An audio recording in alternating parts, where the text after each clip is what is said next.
boo moytuwul juróomi journaliste yoo jël fii Sénégal it ñett ña sawar lañ jëm. waaw ndax alxuraan daf ne in jaakum faasixun bi naba in fatabayyanoo. waaye imaam man mii di wax ak yow mas na maa gëm ne imaam terroriste la.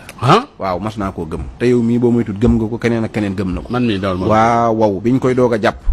ma diglu ci RFM dama koy wax sax. waaw ca bisu audience ba. ñu ne daa yor ay téléphones yoo xam ne téléphone satellite la. ñu fekk 8 millions d'euros. 8 millions dollars. ci biir néegam. ak ay armes. kooku kuñ ko jàppee buñ ne laa terroriste la war nga ko gëm.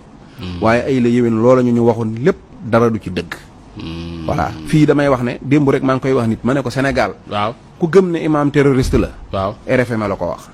ku gëmul ne imaam terroriste la. Sidi Lamine ko wax. waaw Sidi moo ñëw fekk ñëpp gëm ne imaam ab terroriste la mu ñëw ne leen déet.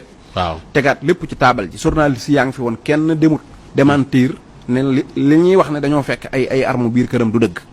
journaliste yi waxaluñ ko de. waaw ñoom dañ koo waxal ne ko da ngaa yoroon ay armes. li ñu waxoon ne daa yor ay 8 millions d'euros journaliste yi benn télé deful ay journaliste investigation kenn ku dem ne loolu ñu ko waxal du dëgg amul. Sidi Lamine a taxaw neen sénégalais yi li ñuy waxal imaam Ndaw naan daa yorub xaalis du dëgg. yoruti arme yorut dara dañ koo tooñ. dem ba sénégalais yëpp tàmbali di ci ñëw ba dem ba nag mbir mi leer nañ. kon nag te bi mu génnee kaso kenn demut baale ju ko àq. foofu lañ ko bàyyi mu toog te nag as gor. rey as gor du jël fetal jam ko mu daanu dee.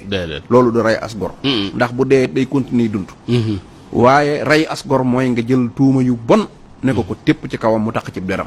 waaw foo ko defee as gor rey nga ko ndax bu continuer dund it dee na. waaw kon nag ñi nga xam ne dañoo nekkoon fii di ko taqal. di ko xas. di ko defal ay revue de presse yu ñaaw di ko bind ci seen article yi imam terroriste. bu demee ba mu leer leen ba état bi bu ko jàppoon wax ne dañ koo tooñ. ñoom waroon nañoo bind benn article jéggalu ko. wala sax ñu profité ci deewam gii. ñu jéggalu ko. waaye ñoom ñëpp ñu ngi ne xiim te koo ci wax fii ne wax jii ma wax tudd RFM dong. boo moytuwul waa RFM naan lu tax mu ñuy tudd ak lu tax muy wax nangam ci suñ kaw. te buñ bëggee wax ci nit ñi nag li ñuy wax moom day woyof toy. wax nag lu mu diis ci say kaw. ndegam buñ la tuddee di la wax lu naqarit day diis. nga xam ne booy wax nit ñi lu naqarit noonu la diisee. nan waxtaane waa réew mi te bàyyi tuumaalante bi. as gor kenn du ko taqal.